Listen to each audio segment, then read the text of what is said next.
These dry, lower elevation pine forests of western Montana evolved with fire. Fires that came through on average about every 20 years and burned up a lot of the small fuels that were sitting on the ground. We can see evidence of past fires on the base of these big trees. By looking at the distance between the fire scars, we can get a sense of how frequent the fires burned in here.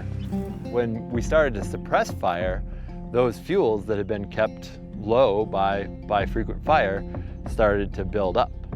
And that has led to an increase in the severity of fire that we've seen in the last 20, 30 years. On top of higher fuel accumulations, climate change has really compounded the problem. These hotter, more intense fires kill a lot of these big old trees. So in order to maintain these resilient systems, we need to do controlled burning every 20 years or so. Yeah. There's a lot of planning and preparation that goes into these prescribed burns. And we set up some tight parameters for things like wind and humidity and the moisture content of the fuels in the ground.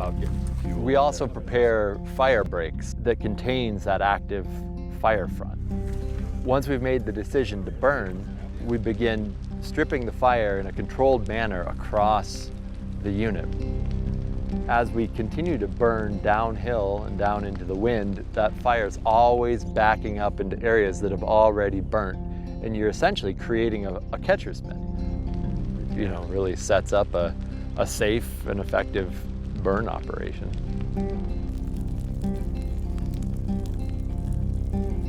After we've burned everything, we work around the perimeter of the unit, putting out any hot spots. This decreases the chance of fire escaping across the containment line. The indigenous people who call this place home, the Salish and Kalispé, have been burning these forests for thousands of years to keep areas open for hunting and encourage the growth of culturally important plants. They often burned in the spring or fall when producing low severity fire was more likely, and in many areas they burned more frequently than every 20 years.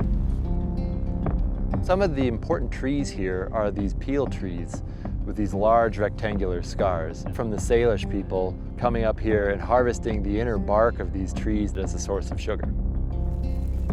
So this prescribed fire, one more step to help maintain and protect these old special trees from high severity wildfire. And by having fire resilient forests like this, we're protecting critical habitat for wildlife, and we're also protecting the homes of people.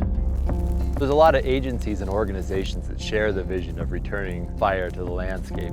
And we work with all those partners to actually get that work done. I think about prescribed burns like this one as a blueprint for the kind of forest restoration work we need to do across low elevation pine forests in Montana. Ecologically based thinning work followed by prescribed burning.